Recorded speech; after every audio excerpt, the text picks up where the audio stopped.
Y sin más, vamos a pasar a la presentación de la novela. Bendita sea la luz y la Santa Veracruz y el Señor de la verdad y la Santa Trinidad. Bendita sea el alma y el Señor que nos la manda. Bendito sea el día y el Señor que nos lo envía.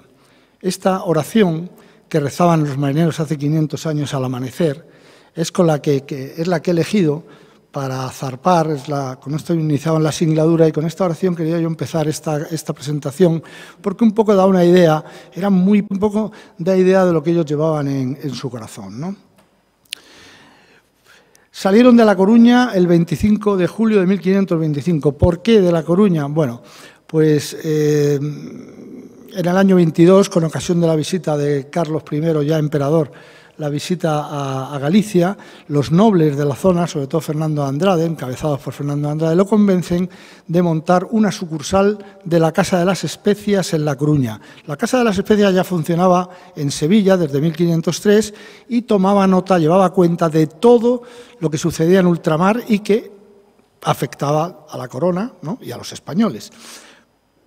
Decidieron montar que llamaron de hecho Casa de la Especiería en La Coruña, primero porque quedaba más cerca del mercado de valores de la época, que era Flandes, donde se cotizaba el oro, los diamantes y las especias, que valían lo mismo que el oro. Y también porque los puertos del Cantábrico tenían unas ciertas obligaciones fiscales que La Coruña no tenía. Esto le vino muy bien a La Coruña, claro, porque le dio un impulso. También puso La Coruña como objetivo de algunos piratas, sobre todo los ingleses, Drake. Estas cosas fueron las que despertaron su ambición. Por eso en La Coruña se toman una serie de decisiones que luego afectarán notablemente a la expedición. Por ejemplo, hay 3 decisiones muy importantes. La primera es que Loaysa, el jefe del comandante de la expedición, decide llevar en su barco, en su buque insignia, decide llevar toda la artillería. ¿Por qué? Porque está recordando el motín de la San Antonio en el primer viaje a las Molucas y que consiguió sofocar Magallanes gracias a que llevaba las armas pesadas en su buque insignia. También decide, contra lo que había hecho Magallanes, que nombró una nao despensa a la San Antonio, él decide llevar todos los alimentos él y que se repartirán, era como se hacía en la época, se repartían, los barcos se acercaban, botes y así se iban repartiendo los alimentos. Pero él decide llevarlos él mismo. ¿Por qué? Por lo mismo, con la deserción de la San Antonio en el primer viaje, los demás barcos se quedaron sin recursos y la verdad lo pasaron bastante mal. Entonces él toma estas 2 decisiones que, como veremos, afectarán. Y luego una tercera decisión. Loaysa no sabía nada del mar. Era caballero de la Orden de Rodas, luego Malta, y lo único que sabía era unas cuantas navegaciones que había hecho a los cónclaves por el Mediterráneo, pero no sabía nada del mar. Por eso llevaba como segundo y piloto mayor a Juan Sebastián Elcano, ya un consumado navegante. Y es Juan Sebastián Elcano, a pesar de que los nobles capitanes castellanos que mandan las naves le dicen a Loaysa que no quieren ir por el estrecho de Magallanes, porque ya conocen de las penurias, porque ya se lo han contado los que lo han viajado, que prefieren ir por el cabo llamado entonces de las Tormentas, hoy de Buena Esperanza. Hombre, es una diferencia apreciable, porque estamos pasando de los 54 grados de latitud sur de Magallanes a los 35, que es el cabo de Buena Esperanza, es decir, las diferencias son bastante notables. Pero Loaysa decide aceptar todo lo que le dice Elcano, impone que navegarán por el estrecho de Magallanes. Esto crea un cisma, y si en el primer viaje mucho de lo malo que pasó estaba originado en el estigma de la desconfianza que había por los portugueses, porque en el primer viaje, efectivamente, el hecho de que fueran castellanos y portugueses era un poco un sinsentido, ¿no? Los 2 países que se están disputando, talasocracia, el gobierno del mundo por el control de las líneas marítimas, ¿no? Pues era un poco un sinsentido. En este segundo no hay portugueses y, sin embargo, aparecen los mismos vicios. Los capitanes castellanos no quieren a Loaysa y no quieren a Elcano. En el primer caso porque no sabe nada del mar y no quieren ser mandados por alguien que no domina el elemento. Y en el segundo caso porque resulta que Juan Sebastián Elcano no tenía ninguna hidalguía. Eso en la época estaba muy mal visto. De hecho, cuando Juan Sebastián Elcano se presenta ante Carlos I a la conclusión del primer viaje, el 22 de octubre de 1522, y va a verlo, el rey se queda impresionado porque de repente se da cuenta que él es el emperador de un mundo que no conoce. Y ahora viene Elcano y se lo cuenta. Pues mire, Alteza, hay hombres así y hay hombres asados, mujeres de esta forma y mujeres de esta forma, hay estas costumbres, hay estas plantas, hay estos animales. Y le empieza a descubrir un mundo que en realidad él, el emperador, desconocía. Ordena que se quede cerca de él porque quiere reunirse con él con frecuencia, quiere saber todas las cosas. Y todo esto crea una extraordinaria animadversión. Es que fui al cole con el chino.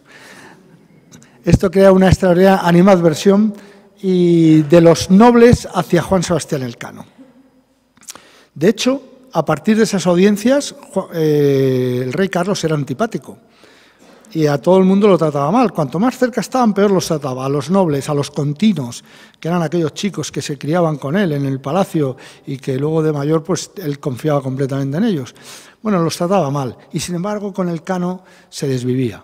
Esto los nobles lo llevaban mal y de hecho a partir de esa conferencia que tuvo con el rey Juan Sebastián Elcano, pues lo intentaron matar 2 veces y tenía que ir con vigilancia, tenía que ir pagada por el rey para que no atentaran contra él. Es decir, los nobles se vuelven contra Elcano y contra Loaysa y esto, por supuesto, tendrá un impacto tremendo en la navegación. Elcano contra todos. Ya digo desde el primer momento que esta expedición fue un auténtico fracaso económico, porque así como en la primera volvió la Victoria cargada de clavo, en esta solo llegó una y no regresó ninguna. Es decir, desde el punto de vista económico, un fracaso, pero desde el punto de vista histórico es un éxito. El legado que nos ha llegado, porque como ahora veremos son 7 historias en una. Resulta que por distintas causas los barcos, cada uno seguirá su propia derrota y al final serán 7 historias diferentes. 7 historias que contribuyen enormemente a que hoy, o a que en su época, el Pacífico fuera llamado el lago español, ¿no? Bueno, aquí tenemos los 7 barcos, 7 capitanes. Loaysa va en el buque insignia, en la nao Victoria. Elcano manda al Santi Spiritus. Los demás, bueno, pues cada uno va mandando su barco y al final veréis que hay una C detrás de Santiago de Guevara que manda el barco más pequeño. Siempre iba un barco más pequeño para meterse en esos vericuetos donde no podían entrar naves mayores. Y en este caso esa C corresponde a cuñado de Juan Sebastián Elcano. Juan Sebastián Elcano embarcó para esta ocasión a 2 hermanos suyos, un sobrino y un cuñado. Pusieron todo el dinero familiar que tenían porque la primera expedición había dado pingües beneficios. Y perdieron todo el dinero que tenían y perdieron la vida, además, todos. En fin, la mar. Bueno, vamos a irnos ya directamente al Estrecho de Magallanes. Al llegar allí, Elcano, el gran navegante, esto es una pena porque a mí no me gusta de luego hablar mal del Elcano. El Elcano me parece soberbio, un navegante soberbio, pero, oye, todo el mundo tiene sus cosas, ¿no? El caso es que equivoca. Al embocar el Estrecho de Magallanes se confunde y se mete por una lengua de mar diferente. Todos le siguen como patitos y allí embarrancan, se forma un guirigay, una ensalada de barcos de madera y poco a poco consiguen salir todos con más o menos daños, menos precisamente la Santi Spiritus, que quedará allí varada para siempre. De manera que si ya los nobles capitanes castellanos no confiaban en Loaysa y sí en Elcano porque había demostrado ser un gran navegante, pero a partir de aquí las cosas cambian. Y concretamente la San Gabriel, que manda el capitán Acuña, y la Santa María del Parral deciden, la primera, la San Gabriel, desertar, como había hecho la San Antonio, y la San Gabriel ir a buscar las especias por el Cabo de Buena Esperanza, ¿no? La San Gabriel, sabemos, en realidad hay muy poca información de esta expedición, hay muy poca. Por eso es muy novela, es mucho más novela que historia, porque hay que coger la poca información que hay y jugar con ella. Pero al fin y al cabo, para una persona de mar, como soy yo, como puede ser cualquiera de los que están aquí, ¿no? El mar no ha cambiado tanto en 500 años. Los temporales son los mismos. El olor de la pólvora es el mismo. La soledad de la mar, en fin, todas estas cosas que nos atribulan, ¿no? Cuando estamos en la mar a los marinos son las mismas. Dejas atrás algo, vas a buscar algo que no sabes qué es. Hombre, es evidente que han cambiado muchas cosas, que hoy tenemos unas comodidades que no tenían antes. Pero al final, tú puedes ponerte... Si ha habido un motín, es fácil fabular un motín. Un capitán tirano, ¿no? Unos marineros insatisfechos, o como por ejemplo la Santa María del Parral, que sencillamente desaparece, nunca más se sabe de ella. Pues seguramente habrá tocado en alguna isla, habrán aparecido salvajes, o se habrá hundido, o un temporal. Tienes que elegir, escribir. Eso también es un escritor, si tú sabes escribir un poquito, pues, y sabes lo que es la mar, no es tan difícil. Apuntes históricos, pocos. El caso es que aquí, en este tramo del viaje, se pierden 3 barcos, y pasamos al Pacífico con solo 4. Contrariamente a lo que pasó Magallanes pasó un calvario cruzando el estrecho que hoy lleva su nombre. Fue horrible. Y luego, sin embargo, cuando llegaron al Pacífico se encontraron con un mar al que precisamente Magallanes llamó Pacífico porque encontró un mar de lo más bonancible, ¿no? Aquí fue justo al contrario. Encontraron en el estrecho de Magallanes todo era paz y quietud, de manera que tardaron bastante menos en llegar al Pacífico, pero cuando llegaron al Pacífico se encontraron con unos temporales que algunos de los marineros supervivientes dijeron que no habían visto en su vida. Se horrorizaron. Tanto es así que los 4 barcos que quedaban se dispersaron. Y por lo tanto, como decía antes, y como ha pasado con los que ya hemos hablado de ellos, cada uno vive una historia diferente. Primero, el pequeño Patache, que hemos hablado de él, el Santiago. El Santiago, cuando pasa el temporal, se encuentra en mitad del mar desarbolado, ha perdido las gavias, no tiene alimentos, recordemos, porque los había acaparado Loaysa, y realmente no puede navegar, sencillamente tiene que dejarse llevar. Tiene que renunciar a la misión, tiene que renunciar al objetivo, pero afortunadamente, bueno, poco a poco consiguen ir reparando, pero ya es demasiado tarde y deciden llevarse por esa corriente que los está llevando. La verdad es que con bastante suerte, ¿no? Corriente que curiosamente es una corriente que hoy conocemos como de Humboldt, pero que realmente no es solo que los primeros que la sufrieron fueron ellos, fuimos los españoles. Es que además la corriente de Humboldt, que nosotros los españoles en los congresos a los que hemos acudido le llamamos del Perú, hoy, sin embargo, todo el mundo conoce como de Humboldt, a pesar de que la consignó, la estudió y la explicó un jesuita español. Es decir, pasa mucho, ¿no? Por ejemplo, esta misma expedición, en otro temporal, antes de entrar en el estrecho de Magallanes, la San Lesmes corre al sur y cuando vuelve a unirse a los demás, da cuenta de que han llegado al extremo meridional del continente, al Cabo de Hornos, que hoy nosotros, en nuestras cartas, llamamos Mar de Oces, porque Francisco de Oces era el capitán de la San Lesmes. Pero en casi todas las cartas del mundo aparece como pasaje de Drake. En fin, estas cosas, la verdad, existen, muchas veces nos las encontramos, da un poco de rabia. Yo por eso decía al chino, sí, cuando me lo encuentro, pongo ahí una nota al pie, ¿no? Y explico un poco las cosas como son. La Anunciada, sabemos únicamente que hubo un motín a bordo y que se perdió. Y es cuestión de darle literatura, estamos en las mismas, ¿no? Ahí efectivamente aparecen los malotes de mi promoción matando al pobre capitán y bueno, a alguien le tenía que tocar, ¿no? Y amotinándose y en fin, luego sabemos porque la Victoria será la única que llegue a su destino, a la isla de Tidore. Las Molucas fundamentalmente son 4 islas potentes, pero fundamentalmente son 2. Tidore y Ternate. Nosotros ya nos habíamos establecido en Tidore. Magallanes había dejado allí, antes de morir, un galpón, poco más, pero bueno, habíamos puesto el pie allí y allí estaba guardándose el clavo que estaban recogiendo para cuando volviéramos. Y cuando cuando Elcano vuelve a España, mientras tanto, los portugueses, bojeando el continente africano, que me gusta ese verbo, antiguo, consiguen llegar hasta Malaca, hasta Goa, y a partir de ahí empiezan a pasar a las islas estas de lo que hoy es Indonesia y también levantan un fuerte, un castillo en la otra isla, en Ternate, es decir, españoles, portugueses, islas diferentes. Y esto, bueno, pues allí habrá una batalla sorda, una guerra sorda que durará 3 años. Digo sorda porque los reyes de España y Portugal dejaban muy claro que no querían los unos pelearse con los otros, pero también los mandaban a conquistar y sabía que al final se iban a encontrar. Es decir, era un poco un juego, ¿no?, de palabras, porque al final tenías que pelear, y de hecho hubo una guerra cruenta allí en las Molucas. Y claro, los reyes, no solamente, el rey de España y Portugal no solamente eran tío y sobrino, sino que además eran cuñados. O sea, estaban unidos por unos lazos familiares irrompibles. Bueno, el caso es que de esta batalla se cuenta en el libro cómo va la cosa, y desde el principio ya se entiende que la vamos a perder, porque simplemente por la cadena logística. Nosotros es una nave perdida que llega allí y no tiene nada más. Los otros se están aprovisionando constantemente, como he dicho, por los portugueses que siguen llegando a Malaca y desde allí enviando refuerzos a la isla de Ternate. Será una batalla que nos ganen. De todas maneras, también otro sufrimiento de los marinos de la época.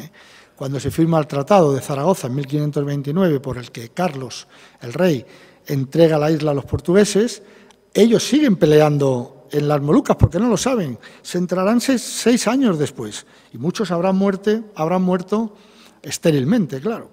Pero bueno, insisto, son las cosas de la época. Todos estos hombres supervivientes todos ellos terminarán una vez que se rinden a los portugueses los estarán enviando a España, y darán todos ellos la vuelta al mundo, claro. También, es decir, que muchas veces se dice, Drake dio la segunda vuelta al mundo. No. Las 60 primeras vueltas al mundo las dimos los españoles, porque los que se quedaron en el primer viaje en Cabo Verde, porque los de la Trinidad que se quedaron, que intentaron volver por el mismo camino, también cuando los devolvieron a España. En fin, dimos muchas vueltas al mundo después del Cano, antes de que Drake, 60 años después, diera la suya. Y bueno, esa es la historia de la Victoria, que es la que llega a las Molucas para pelearse allí con los portugueses. Y queda la San Lesmes, que desde ya reconozco que es mi ojito derecho, ahora contaré por qué, pero antes vamos a volver a la Victoria. Los días 31 de julio de 1526 y 4 de agosto del mismo año mueren consecutivamente Loaísa y Elcano. De aquí se desprenden 2 datos importantes en sus testamentos.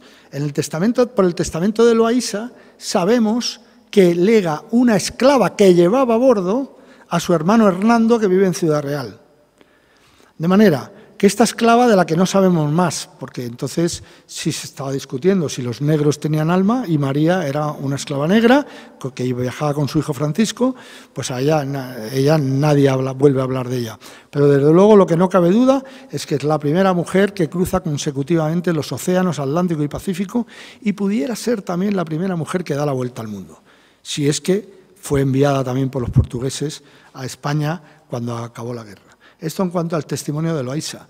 Y en cuanto al testimonio del Cano, pues nos queda una cosa tan importante y tan nítida como su firma, es decir, Juan Sebastián, ahí lo veis, Juan Sebastián del Cano, siendo Cano una pedanía de donde él nació, lo diremos, de Guetaria. Siempre hemos llamado Juan Sebastián Elcano, incluso nuestro buque escuela se llama así, pero la realidad es que él se llamaba Juan Sebastián del Cano. A mí cuando me llaman Moya no me gusta, luego me imagino que a Juan Sebastián Elcano pues le pasaba un poco lo mismo, ¿no? Bueno, vamos a hablar de la San Lesmes, que como os digo es mi ojito derecho. La San Lesmes, después de haber sido el primero en pasar el Cabo de Hornos, cuando llega al Pacífico y hay esta tormenta tan tremenda, también desaparece. Y ya nunca más se sabrá de ella. Pero 180 años después de esto, un navegante británico muy conocido llega a la Polinesia francesa y descubre allí un atolón, James Cook me refiero, un atolón de una serie de islas en las que hay unos nativos polinesios que cultivan la tierra, que son rubios, de ojos claros, que hablan difusamente del Génesis y de la Santísima Trinidad, conocen el arcabuz, conocen el clavo, saludan levantando la mano al modo europeo, no como lo hacían los polinesios. En fin, hoy en día se da por cierto que un barco con toda seguridad español, naufragó por aquellas tierras. Fueron los primeros que llegaron a Nueva Zelanda. Yo apunto en el libro que quizá tocaron también a Australia por las corrientes que hay en la zona, ¿no? Que quizá tocaron también a Australia, ¿no? Y la verdad me parece una historia formidable, ¿no? Y ahí es donde más me explayo. La San Lesmes era una nave construida en La Coruña y todas las personas que llevaba a bordo, toda su tripulación, eran gallegos de La Coruña y sus proximidades. Entonces yo ahí pues meto a mis amigos, gallegos o no, a todos los de mi promoción que son gallegos, porque qué más me da si el carpintero de aquella nave se llamaba Julián Ruiz o se llama Andrés Carrasco, y así yo le hago un homenaje a mi querido amigo, ¿no? O sea, que estos son licencias que me tomo porque como al fin y al cabo esto es una novela, bueno, pues mi promoción los saco allí, a unos les toca una cosa, a otros les toca otra. Lo único que desde el principio se dieron cuenta, quizá me fui de la lengua, que solo sobreviviría uno. Y bueno, esto es como cuando Napoleón nombraba a un general, ¿no? Que 49 se cabreaban. Bueno, el caso es que la vida que pudieron llevar estos hombres en aquellas islas pues me interesó mucho, ¿no? ¿Qué hicieron allí? ¿Cómo pudieron estar? ¿Cómo sobrevivieron? Hay cosas impresionantes, ¿no? En la Polinesia, en esas islas, concretamente en la isla de Amanu, todavía hoy los frutos que se arrancan a la tierra se guardan en hórreos. Lo podéis mirar en internet, hórreos en la Polinesia. Es decir, ¿qué otra prueba necesitamos? Y bueno, todo esto que os he contado, ¿no? De que, en fin, que era evidente que allí había pasado una nave española y el mestizaje consiguiente también era bastante claro. Pero hay otra cosa. Bueno, ahí aparece este libro de Lewis Carroll, que son dos en realidad, que lo escribe un australiano y cuenta toda esta tesis que yo estoy contando aquí. Aparecen también 4 cañones que se ve que los tiraron cuando iban a embarrancar para aligerar pesos y han rodado, ¿no? Y están completamente, los cañones llevan su firma, ¿no? Pero estos no se sabe y se atribuyen a la San Lesmes, hay quien sí, quien no, en fin, podría ser. Pero hay otra cosa, todavía para mi gusto, más extraordinaria. Era una costumbre bastante típica de aquellos hombres que a la vuelta de sus viajes se traían con ellos semillas de plantas, de frutos, de árboles que les llamaban la atención y las plantaban en España. Yo los he visto, y son, la verdad, llaman la atención, sobre todo en Extremadura y en Andalucía. Pero este árbol que veis ahí, que es un metrosidero, es originario y exclusivo de Nueva Zelanda. Se le calculan 450 años. O sea, está bastante claro que si alguno de esos hombres no sobrevivió, debió hacerlo algún descendiente, que volvió a Galicia, volvió a su Galicia natal. Este está plantado en lo que hoy es el huerto de la policía local de La Coruña. Cuando yo fui a presentar la novela a La Coruña, claro, me faltó tiempo para ir allí a ver el metrosidero y hacerme una foto, como veis ahí, ¿no? Bueno, me contaron los policías que están hartos del árbol, porque como no lo pueden tocar porque está protegido y les está reventando por debajo, ¿no? Pues todas las instalaciones. Luego me llamó la atención que la presentación la hicimos en el Real Club, en la Real Sociedad Hípica, que está en la calle Metrosidero. Digo, anda, ¿y esto cómo es? Dice, sí, porque como el árbol no se puede tocar, lo que ha hecho el alcalde es cortar esquejes y ha plantado toda la avenida con esquejes que están creciendo ahora en la avenida Metrosidero. Vamos, me parece una cosa, pero vamos, está clarísimo que alguien sobrevivió y volvió para plantarlo. ¿Quién sabe si fue el tatarabuelo de Carrasco? No lo sabemos, pero alguien volvió. Bueno, esto es un poco lo que yo quería contaros. Ya que hablábamos del Cano, no me quería quedar de decir, bueno, primero hablar de su escudo de armas, que a mí me parece fantástico. Son 4 cuarteles, como veis, pero es que me parece un escudo. Yo cuando estaba destinado en el Cano, muchas veces me sentaba ahí en la cama y me ponía a verlo, y joder, es que, vamos, a mí me llamaba mucho la atención, ¿no? Arriba, el yelmo de caballero con el primus circundidistime, después Castillo, a continuación. Bueno, y en la parte de abajo, que es lo que me llama la atención a mí, en lugar de 2 sables cruzados, 2 espadas cruzados, incluso 2 espingardas cruzadas, como encontramos muchas veces, vemos 2 canutos de canela y sobre fondo rojo, que era cuando eran títulos ganados con sangre. O sea, que más que este, ¿no? Y luego aparecen ahí 3 piezas de pimienta y 8 o 9 de clavo. En fin, me parece muy bonito. Y ya que hablamos del Cano, pues este edificio, aquí la mayoría lo reconoceréis, forma parte de la Escuela de Suboficiales hoy y es el Panteón de Marinos Ilustres. Entonces a mí, cuando hablamos, ¿dónde está el Cano? Es cierto que su cadáver fue arrojado al mar, claro, como pasaba en la época, ¿no?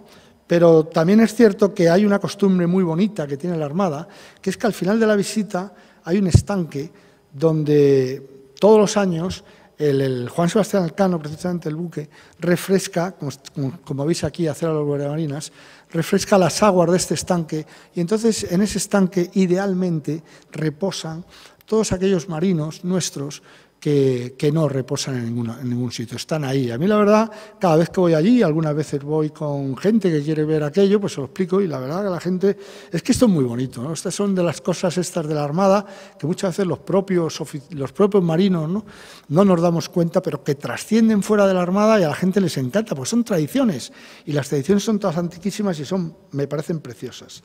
Bueno. Ahora, como me tengo un poquito de tiempo, voy a hacer una cosa que hago de vez en cuando en las presentaciones del libro, yo le llamo el tráiler. Cuando vamos al cine, vemos próximamente en esta sala y te ponen las películas que van a venir. Yo os cuento un poco en lo que estoy metido, lo cuento rápido así, pero un poco para que, bueno, en fin, para que pasemos un buen rato. Este libro, cuando escribes un libro, tardas tiempo, menos, yo tardo más en corregir que en escribir, y luego ya al final lo mandas y la editorial te dice sí o no, si le gusta o no le gusta. Este ya entra en la editorial y ya está en cola para imprenta. Está terminado, lógicamente, y lleva por título El relojero de Scapa Flow. Estamos hablando de una historia de espías en la Segunda Guerra Mundial. Todos sabéis, bueno, vamos a ver. Scapa Flow era una base importantísima para los ingleses, porque está ahí arriba, donde lo veis, en ese cuadrito negro, ¿no? En las Orcadas, al norte de Escocia.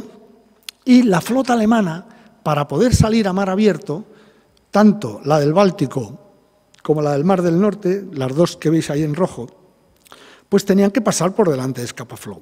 En Scapa Flow siempre había alertas, siempre había aviones volando y cuando los alemanes intentaban salir, avisaban a Scapa Flow, allí salía la Home Fleet y los otros se tenían que volver. Esto era así y de esta manera la flota alemana siempre estuvo en puerto, la mayor parte del tiempo. En una ocasión decidieron salir en fuerza y fue la llamada Batalla de Jutlandia, que es esa península que veis ahí donde está Dinamarca, la Batalla de Jutlandia, que realmente se zurraron la badana, fue la última batalla de navíos de línea, uno detrás de otro, y a cañonazo, boom, boom, boom, boom. Si hubiera sido un combate de boxeo, hubieran ganado los alemanes, porque causaron más daños a los ingleses que al contrario. Pero como dijo un periodista inglés, Alemania ha golpeado a su carcelero, pero sigue detrás de las rejas. Es decir, no salió. Un barco que pudiera salir en corso, por eso los alemanes construían barcos para que fueran corsarios. Mucha velocidad, mucha potencia artillera, porque si conseguían salir, podían atacar a Inglaterra en cualquier parte del imperio. Y era mucho imperio. Con lo cual trastocaba completamente los planes ingleses de convoyes, de defensa, por eso los ingleses no podían dejarlo salir, por eso era tan importante Scapa Flow. En la Primera Guerra Mundial los alemanes enviaron 2 submarinos, uno al principio y otro al final de la guerra, para intentar entrar en la base y atacarles, porque si demostraban a Inglaterra que esa base era vulnerable, tenían que bajar a la siguiente, que era la de Edimburgo, que aparece ahí marcada, me parece también, ¿no? Sí, con una estrellita, la de Edimburgo, el famoso Firth of Forth, y claro, sí, allí sí podían salir los alemanes. Por eso era tan importante. Pero estos 2 submarinos en la Primera Guerra Mundial los hundieron a los 2, los detectaron, hidrófonos, tal. Se dice que en la migración que siguió a la Primera Guerra Mundial se posicionó en Kirkwall, que es la capital donde está la base inglesa de Scapa Flow, se posicionó un espía alemán, haciéndose pasar por relojero. Y este espía alemán, teóricamente, o dicen, que fue esta es la base de Scapa Flow, estos son sus accesos, y este fue sería este relojero el que ayudó a Gunther Prien, comandante del U-47, que consiguió al fin entrar al principio de la Primera Guerra Mundial y torpedear un barco y hundirlo allí. Bueno, pues esto en esencia es la novela, ¿no? El relojero de Scapa Flow, novela de espías, tiene también mucha ficción porque muchas de las cosas no las sabemos. Pero a mí me gusta decir, es que esto es lo que yo veo en esta novela, ¿eh? Es una lucha, es una pelea, porque Churchill, que era muy listo, estaba convencido que los alemanes habían posicionado un espía en Scapa Flow. Y se lo decía, y la gente ya lo tomaba por pesado. Pero en definitiva esta novela, y volvemos a la novela, es la lucha, es una pelea entre la inteligencia y la astucia, ¿eh? Churchill era la inteligencia y la astucia la representa el nombre clave del espía, que es el de, ¿cómo se llama? Esta comadreja. Es verdad que cuando terminó la Primera Guerra Mundial, es cierto, esto es auténtico, y los ingleses levantaron todo el secreto de los agentes de información que tenían los alemanes fuera de Alemania, encontraron a todos los nombres menos a uno. ¿Fue comadreja? Tendréis que leerlo. Bueno, en fase de correcciones. Libro terminado también, ahora lo tengo descansando ahí, que 1 mes y medio, y lo vuelvo a repasar. Este libro me apasiona, entenderéis por qué, pues son estas cosas que te pasan, nos pasan a todos, ¿eh? Un día voy yo, detente bala. Un día voy yo por el rastro, cuando se abre el rastro, después de la pandemia, todos los puestos ya, y voy yo caminando, y llego allí a la plaza esta de, ¿cómo se llama la plaza esta del rastro? La plaza de Cascorro, donde está la estatua del soldado. Qué denso estoy, ¿no? Eloy Gonzalo, muy bien. Bueno, Eloy Gonzalo a mí me produce mucha ternura, porque este es un chico que cuando nace, su madre lo entrega a la inclusa, no lo quiere. Allí, como entonces en esa época se pagaban unos reales por mantenerlo, lo coge un matrimonio y se lo lleva a casa hasta que cumple 8 años. A partir de los 8 años ya no le pagan, lo echan. Fijaos, qué sufrimiento el niño. Y bueno, él era una persona que quería abrirse paso en la vida y se hace educando de banda, entra en el ejército y finalmente termina en Cuba como soldado de infantería. Y es en Cascorro, que es el sitio donde Eloy Gonzalo tendrá un acto heroico, pues que allí llegan los mambises, acorralan a los españoles y el capitán dice, mira, la única solución es que vaya alguien allá arrastrándose con una lata de gasolina y que les vuele el pañol de municiones, la pólvora, y allá va Eloy Gonzalo. Se arrastra hasta allí, cumple con su tarea, regresa, porque no muere, él regresa, y muere pocos meses después por una insuficiencia debido a la mala alimentación de los soldados en Cuba, fijaos. O sea, este es Eloy Gonzalo. Bueno, cuando voy ahí al rastro lo miro y siempre me acuerdo, digo, pobrecillo, hombre, tal. Bueno, el caso, este es el detente bala. El detente bala era un amuleto que se usaba desde el año 1833. En las guerras carlistas ya lo llevaban los requetés. Al Sagrado Corazón, en un trapo, en un trozo así de tela, lo llevaban aquí en el corazón, en el lado izquierdo. Y bueno, luego aparece otra vez el detente bala, como amuleto religioso, vuelve a aparecer en Cuba y en la guerra civil nuestra también. En la guerra civil ya son metálicos, metales de poco valor, llevan el Sagrado Corazón siempre en el anverso y en el reverso suelen llevar la Virgen de la localidad del soldado en cuestión, ¿no? Esto es una costumbre, ¿no? Total, que yo estoy por el rastro y de repente me manda un guiño, un objeto metálico, ¿no? Y me acerco y es un detente bala. Y me acuerdo de Eloy Gonzalo, digo, bueno, aquí me está diciendo el universo algo, ¿no? No, todavía no me acuerdo de Eloy Gonzalo, perdón. El caso es que veo el detente bala y me llama la atención. Lo miro, el Sagrado Corazón, le doy la vuelta y veo a la Virgen de la Caridad. Claro, digo, la Virgen de la Caridad, patrona de Cartagena. Pero ¿cómo va a llevar en la guerra civil un soldado de Cartagena un amuleto religioso? Eso estaba penado con la vida, ¿no? Los republicanos no podían llevar, y digo, bueno, qué raro. Total, que sigo allí haciendo mis cosas y ya me paro por fin a tomarme mi pincho de tortilla, lo miro bien, con gafas, claro, y veo Virgen de la Caridad del Cobre, patrona de Cuba. Y digo, ahí sí, Eloy Gonzalo. Ahí es cuando me acuerdo. Y yo digo, coño, aquí hay una historia. Yo no voy a saber nunca, primero, si este detente bala es real o es, ¿no? Y si lo es, ¿quién lo llevó? No lo voy a saber, es imposible. Pero lo lleva cualquier soldado. Es como la tumba del soldado desconocido. ¿Qué más da quien esté ahí dentro? Es un soldado. Y este detente bala lo lleva un soldado. Y en un soldado, pues hablamos de lo mismo que decíamos de los marineros. Eso es una vida. Eso son unas ilusiones, un antes de la guerra, un después de la guerra, una familia, un miedo, un compañerismo, unas acciones heroicas o no, o miedo. Y entonces empiezas a desarrollar la historia de la persona que llevó este detente bala. Lógicamente, claro, esto ya es invento mío, claro, pero esto es una historia desde 1936, este soldado será del Ejército de Galicia, batallará, seguiremos con este soldado todas las vicisitudes del Ejército de Galicia, que pues el Frente de Oviedo, llegaremos al Jarama, llegaremos al Ebro, y finalmente su objetivo, que era llegar al Mediterráneo para cortar España en dos, ¿no? Bueno, seguiremos la guerra con este chaval, ¿no? Un poco, pero antes de la guerra, ¿cómo le llegó este detente bala a él? Porque él no tiene nada que ver con Cuba. Es decir, que hay que hacer una doble línea de investigación ficticia, ¿no? Son dos personas que se encuentran, un escritor y un no sé qué, y empiezan. Y bueno, y esta es la historia de un soldado que llevó un detente bala y cómo ese detente bala llegó a él. Y qué pasó con el soldado al final de la guerra. Esto es un poco la historia, que además es una historia que la he escrito enseguida. No me ha costado muy poco. Fíjate que yo en el rastro estuve a mitad de octubre, más o menos, ¿no? Y este libro está terminado a primeros de enero. Es decir, hay libros que, oye, escribes corriendo. Como no me tenía que documentar mucho, un poco por la guerra y tal, pero nada más. Todo era historia, ¿no? De qué le pasan a él, en fin, lo que he explicado aquí, ¿no? Sus miedos, todas esas cosas. Y bueno, ahora estoy a mitad, llevo 50, 60 páginas, Operación Sigfrido. Básicamente, dos pescadores de Garrucha vuelven de la faena, son primos, y van comentando y de pronto sienten un golpe en la proa. Antiguamente es verdad que los pesqueros estos de madera se encontraban muchas veces con troncos a la deriva, porque los madereros se les caían y muchos de ellos se hundían, porque, en fin, eran barcos débiles.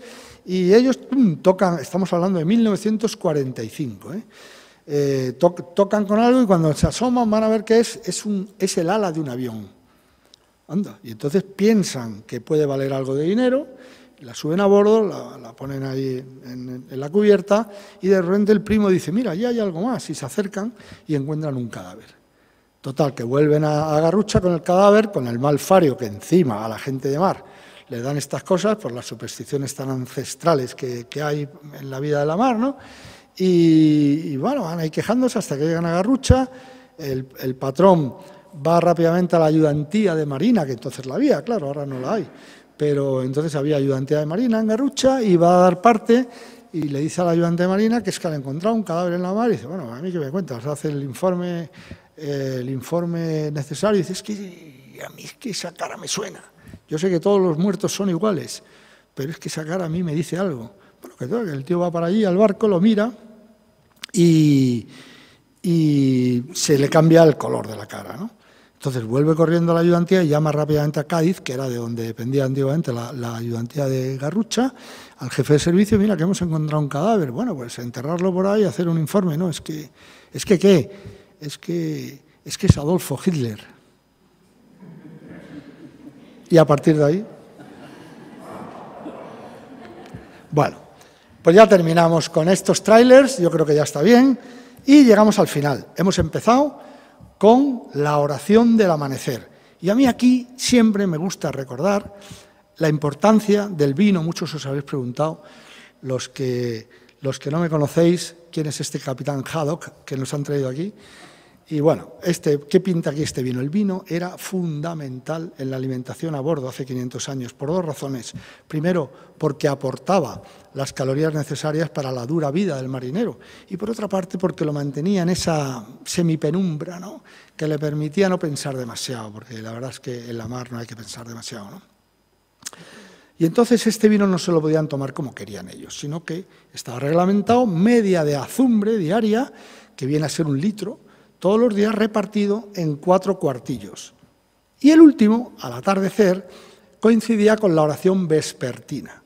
Y por eso a mí, cuando llego aquí, me gusta brindar con el mismo vino, porque era un vino de Jerez, precisamente, y debió ser fortificado, claro, porque un vino fino no hubiera aguantado. Me gusta recordar esa oración, que era la misma que rezaban ellos, y hacerlo por ellos, recordándoles, honrándoles. Por eso le he puesto un vino aquí a mis dos compañeros de mesa, para que si quieren levantarse conmigo, vamos a brindar por esos marineros con la oración en cuestión. Habíamos empezado con la oración matutina, pues vamos a terminar con la oración vespertina.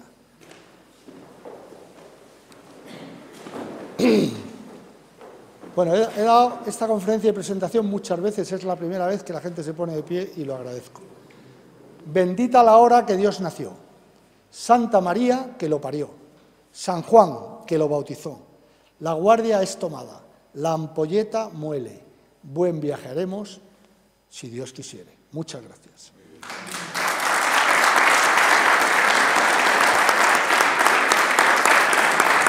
¿Te ha gustado?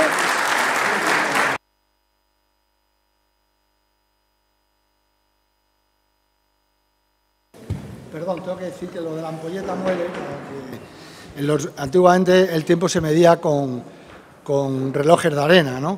Y marineramente, ya sabéis que los marinos siempre nos empeñamos en llamarles a las cosas de nuestra manera, ¿no? El discurrir de la arena en la ampolleta, que se llamaba, eso se llamaba moler. Por lo tanto, la ampolleta muele, el tiempo pasa, que era realmente lo que quería el marinero. Vivir un día más y mañana ya veremos. Bueno, gracias. Muchas gracias, Luis. Ahora comenzamos el coloquio. El que quiera hacer una pregunta aquí en la sala, que levante la mano, le acercarán un micrófono, unas compañeras, y desde los que están en su casa pueden hacer las preguntas a través del chat de la página de YouTube.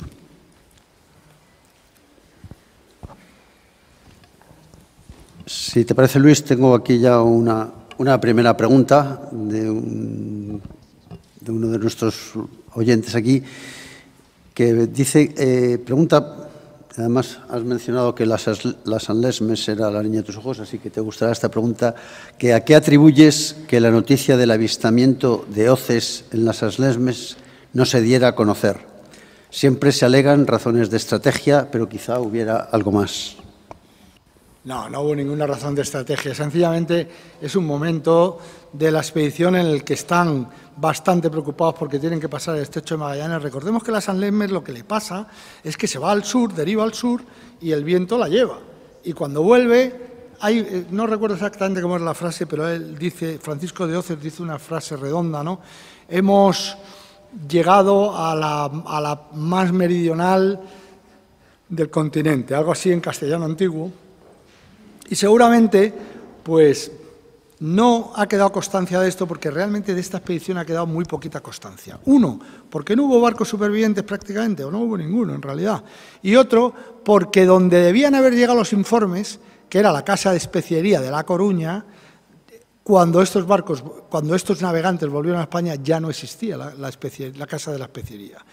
El único que hace un poco de notario de esta expedición y cuenta únicamente lo que pasa en la Victoria, que es precisamente Andrés de Urdaneta, que con el tiempo, que va en la expedición y con el tiempo será también otro extraordinario navegante que encontrará el famoso tornaviaje, ¿no?, para que poner en marcha aquel galeón de Manila, que tantas riquezas llevó hasta Veracruz, hasta Acapulco, de Acapulco con carros de bueyes hasta Veracruz, y en Veracruz la flota de Indias lo traía a España, en una época en que en Cádiz proliferaban los ultramarinos y coloniales, llamados así. Solo en Cádiz había más que en Londres, Madrid y París juntos, porque por ahí entraba todo. Esto fue gracias a Urdaneta, que encontró ese alisio que no se podía completar, porque en determinado punto se quedaban estancadas las naves, no conocían, claro, la corriente de Kuroshio, pero aprendió a sortearla y enseñó a los demás a sortearla. Claro, no contó estas cosas porque eso era otro barco y no, seguramente no era una expedición compacta. Muchas gracias.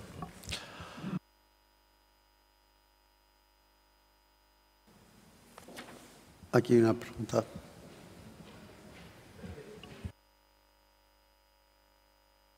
Si se Espera, por favor, un momentito que le den el micrófono para que en la audiencia puedan escuchar la pregunta también.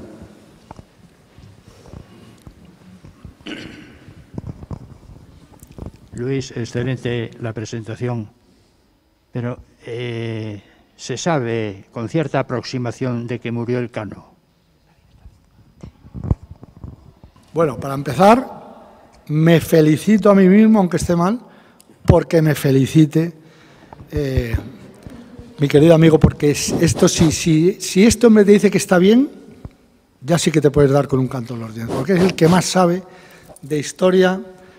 Mira, me voy a venir arriba, Marcelino, y voy a decir del mundo.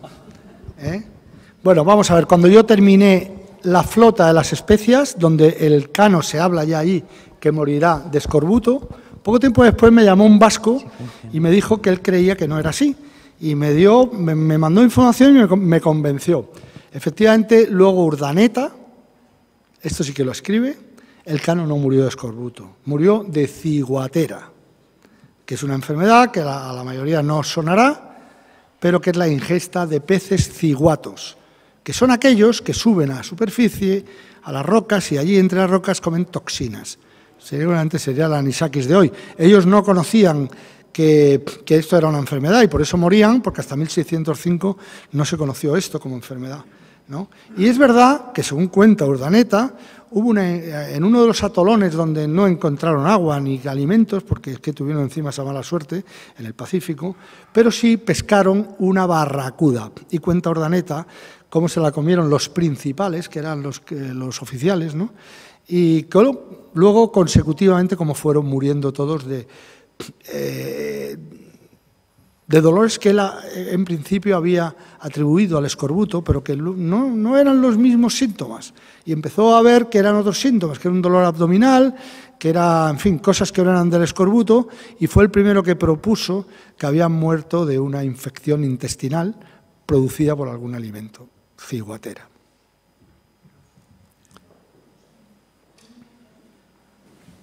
Tengo aquí, de la audiencia cibernética, tenemos dos preguntas, Luis. Alguien nos dice que según mapas antiguos hay más tierras por el mundo que hoy en día han desaparecido. ¿Qué opina al respecto? Y otra pregunta, en breve, ¿cuál era la edad media de los marineros y navegantes en estas navegaciones?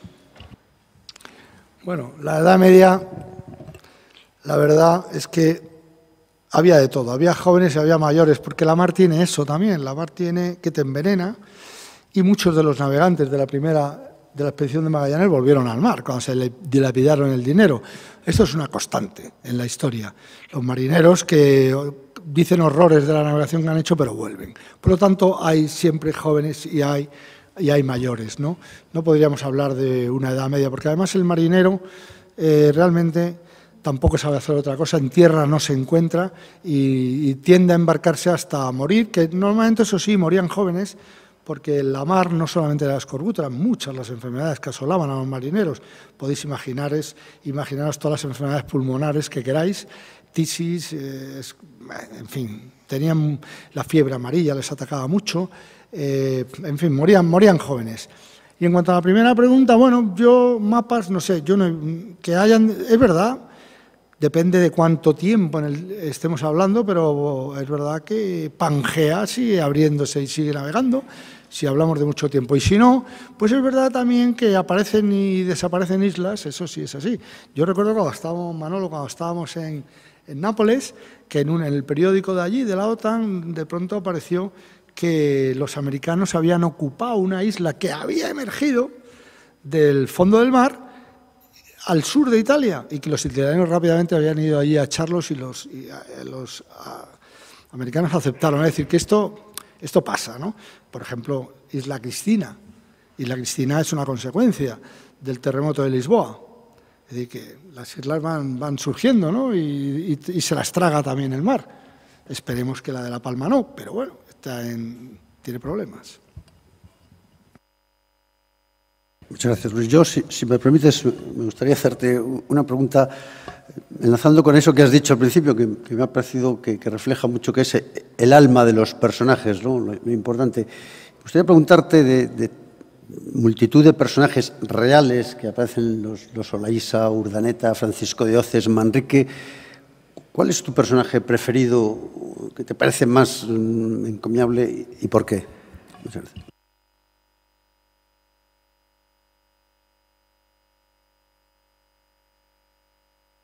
A mí de estos personajes el que más ternura me produce es el Cano, porque el Cano es casi, podríamos decir, un contradios. El Cano no tenía que haber estado ahí.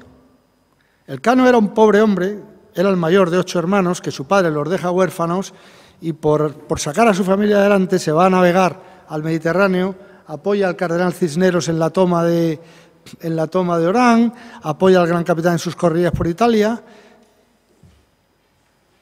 La corona no le paga, se mete en problemas con la corona, el pobre es un hombre taciturno, es un hombre de poco carácter, va arrastrando, embarca con penas, o sea, tenía faltas y la corona estaba pendiente de juicio y parece, él embarca como simple maestre de la Trinidad, no es nadie, pero oye, es que la vida es así, se empeña muchas veces el destino, es como que un astro desaparece por el horizonte mientras que otro sale por el otro lado. Magallanes muere en Mactán y por una fiesta en la que matan a todos los españoles y el Cano no va, porque no se siente bien, pues aparece el Cano. Y aparece el Cano para capitanear la Victoria y traerla a Sanlúcar, una navegación dificilísima para una persona que nunca había navegado los alisios del Pacífico y encima los de esa parte, que además se le suman los monzones, el este de Buena Esperanza en sentido inverso, con los o sea,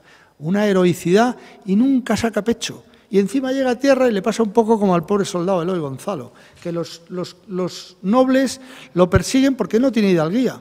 Y luego se mete con su familia allí, pone todo su dinero a ver si sale de la miseria de una vez y al final se muere y lo tiran al mar.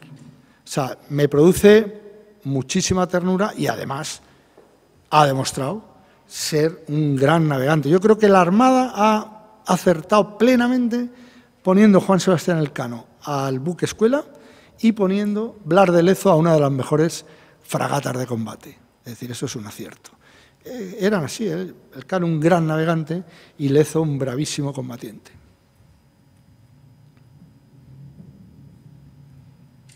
¿Alguna pregunta más? Sí. El micrófono, por favor. Un momentito que le acerca el micrófono.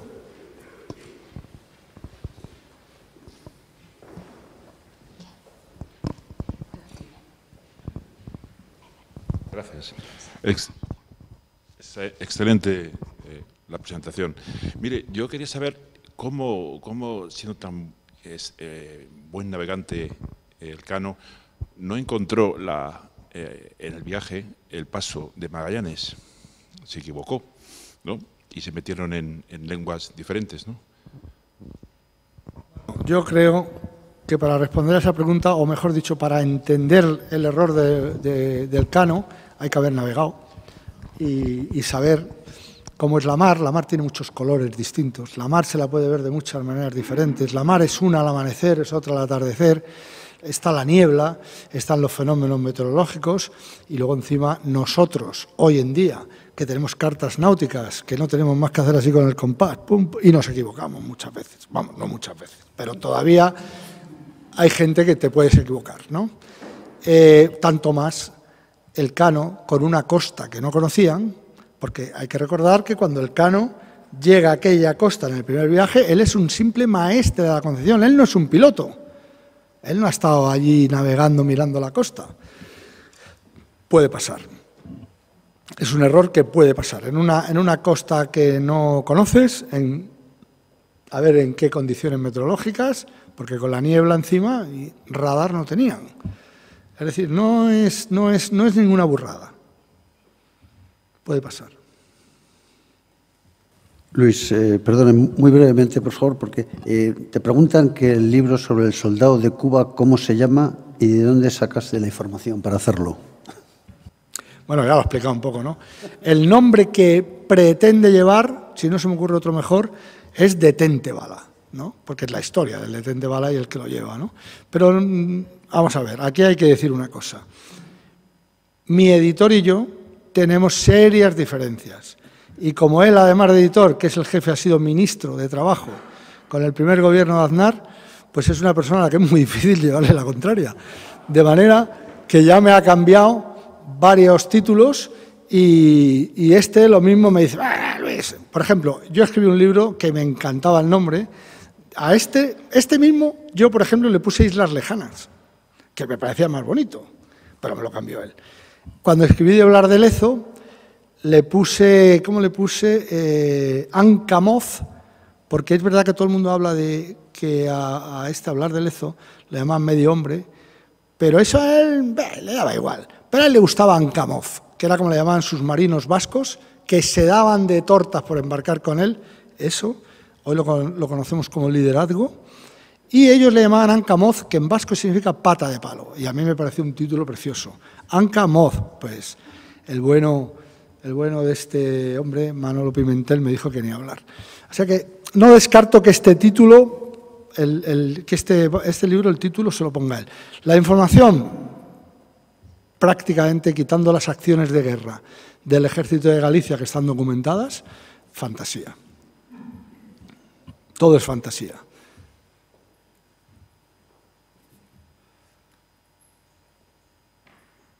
¿Alguna pregunta más? Sí. Delia, allí, por favor.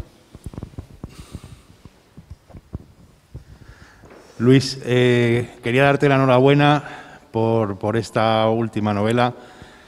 Las gracias por hacernos soñar a todos los que tenemos la oportunidad de leerte y, en mi caso, además, de haberte escuchado esas magistrales lecciones a bordo de un barco y compartiendo contigo horas de navegación.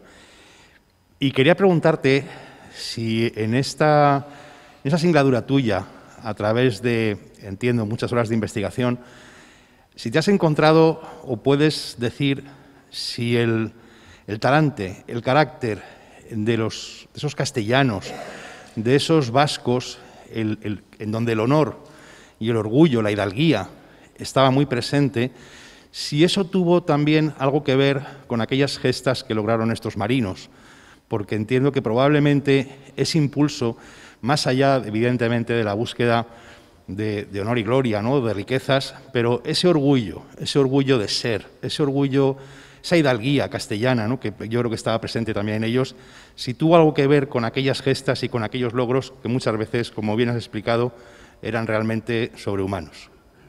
Gracias. Bueno, muchas gracias. Navegante, y lo digo con mayúsculas y con todas las letras, porque ahí tenemos a todo un navegante. A ver, por una parte, la documentación siempre hay mucho, hoy en día es muy fácil. Está Internet, hay muchos libros y además todos los que escribimos cosas de historia solemos tener un carné de investigador. Podemos entrar con el ordenador, por ejemplo, en el Archivo de Indias, y ahí siempre encuentran mucha información, ¿no? En cuanto al carácter, yo creo que el carácter, es verdad, está ahí, no está ahí. Es verdad que el carácter... Y en este sentido, tengo que decir, y tenemos mil ejemplos, ¿no?, que de siempre los marinos vascos han sido excepción. Si repasamos la historia, encontraremos muchísimo, hay otros muchos que valen muchísimo que no son vascos, pero los vascos tenían un sentido de la mar, pues que iban más allá de donde se iba normalmente, porque hoy conocemos un elenco de ellos muy conocidos, nombres muy conocidos, están en el ánimo de todos, ¿no? El mismo Juan Sebastián Elcano, hablar de Lezo, que los hemos mencionado aquí, pero muchos más, Andrés de Urdaneta, ¿no?, los Oquendo, en fin. Pero además de eso, era una época en que no había la insidia, vamos a decirlo, ¿no?, que hay ahora, ¿no? Entonces, eran españoles. No eran españoles porque entonces todavía no estaba el mapa plenamente hecho, ¿no? Pero entre un castellano, un vasco de hecho era castellano, ¿no?, en aquella época. Y los castellanos también, en la época, son gente acostumbrada a sufrir, a luchar, a combatir, a pelear, a no dejarse dominar, pero también los gallegos. El otro día miraba yo uno de los últimos cuadros de este hombre, de Ferrer Dalmau, que le ha hecho a Alonso Pita da Veiga, que me parece una preciosidad. Alonso Pita da Veiga, sabéis que en la batalla de Pavía derribó a un noble francés, ¿no?, y cuando le levantó pues se dio cuenta que era el rey de Francia, que le dijo, Francisco I le dijo, por favor, no me mates, soy el rey de Francia. Y bueno, claro, le perdonó la vida, se lo llevó al rey y a partir de ahí empieza una historia que todos conocéis de cuando estuvo el cautiverio aquí cerca, en fin, todo eso. Pero ese cuadro, para mi gusto, que es Alonso Pita Vega, un apellido por otra parte tan marinero, ¿no? Pero el capitán Alonso Pita Vega, ese cuadro a caballo, para mi gusto, yo lo hubiera titulado Hidalguía. O sea, demuestra a un tío que está ahí hasta la última consecuencia. Este era gallego. Pero bueno, realmente, por ejemplo, este episodio del derribo del rey de Francia no fue solamente él, había otro caballero que era de Granada y otro más vasco. Es decir, es verdad que el medio te condiciona. Y si tú vas a sufrir, pues te condiciona y te hace de ti, te saca tus mejores virtudes.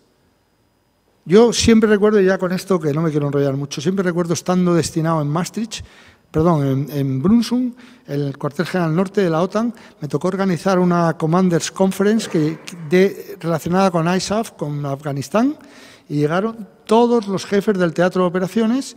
No, yo era el encargado, yo estaba de oyente, yo estaba allí organizando todo aquello.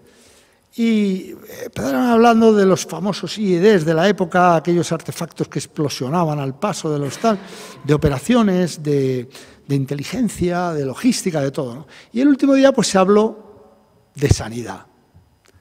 Y entonces salió un general norteamericano, un general de brigada, y empezó a poner unos cuadros allí. Y cuando llegó a las bajas psicológicas, pues aparecían bajas psicológicas, americanos 1.200, holandeses, que son muy quejicas, 1.100, franceses, todos unas cantidades altas. España, 1. Y claro, se sonrió. Dijo, hombre, además hizo un chiste que se lo aplaudió mucho el general belga, porque dijo, ya nos contarán los españoles si es que tienen el secreto de la pócima. Claro, referencia a Asterix, ¿no? Ya sabéis, ¿no? Y Obelix, la pócima esa, en fin, como son belgas, ya nos así sonriente, ¿no? Con un poco de sorna, ¿no? Y me acuerdo, qué orgulloso me sentí cuando se levantó el general español. Esto es lo que yo digo, que esto, el medio te condiciona. O sea, este tío está allí, esta es su guerra, y ahí se levanta un soldado español y le dice, no, mire usted, nosotros no tenemos ninguna pócima. Nosotros lo que pasa es que llevamos 500 años peleando por mar y tierra. Y cuando nos encontramos en una situación que psicológicamente nos afecta mucho, hemos aprendido ya a apretar los dientes y seguir para adelante. Bueno, esto es a lo que me refiero. Esa es la hidalguía. Muy bien, pues antes de finalizar este acto quiero informarles que el próximo evento del Instituto de Historia y Cultura Naval es la celebración de las 65 jornadas de Historia Marítima que tendrán lugar este año en Burgos los días 15, 16 y 17 de marzo. Podrán encontrar la información en la página web de YouTube.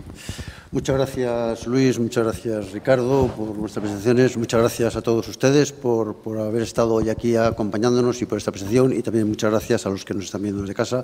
Y damos por finalizada la presentación con un fuerte aplauso para